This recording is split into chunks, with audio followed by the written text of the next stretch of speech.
मर्द की कमाई पर सबसे ज़्यादा हक किसका होता है?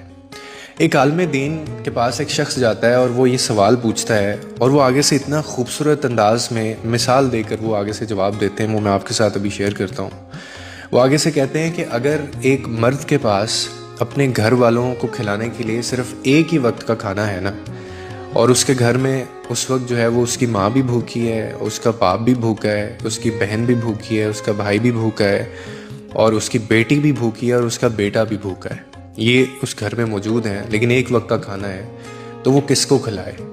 और साथ में उसकी बीवी भी भूखी है। तो वो आगे से कहते हैं कि वो एक वक्त का जो खाना है वो सिर्फ और सिर्फ अपनी बीवी को देना वाजिब होगा उसके लिए। क्यों? क्योंकि उस खाने के ऊपर सब लोगों की निस्बत जो है वो बीवी का हक ज़्यादा है। यानी बीवी पर खर्च करना मर्द के लिए सदका भी है, इबादत भी है, रिस्पॉन्सिबिलिटी भी है, ये तीनों चीज़ें हैं। क्यों? अब मैं आपको रीज़न बताता हूँ। क्योंकि ये वो रिश्ता है, मैंने आगे भी कहा है, जो खून नहीं है आपका, लेकिन वफा इसमें देखें कितनी है। माँ बाप भाई या जो बहन होते हैं ये आपका अपना खून है, मगर बीवी वो रिश्ता है जो तुम्हारी किस्मत में लिख कर तुम्हारे नसीब से तुम्हें मिलती है, और फिर वो तुम्हारी हर थकन, हर दर्द और हर परेशानी को बांटती भी है। उसके दिल में तुम्हारे लिए दुआ भी होती है, तुम्हारी राह में कुर्बानी भी होती है।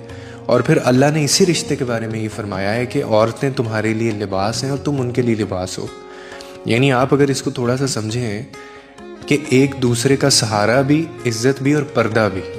इसीलिए बीवी पर खर्च करना वो महज एक फ़र्ज़ नहीं है, बल्कि वो मोहब्बत का इजहार भी है और वो सदका भी है। बाकी आपके ब्लड रिलेशंस हैं।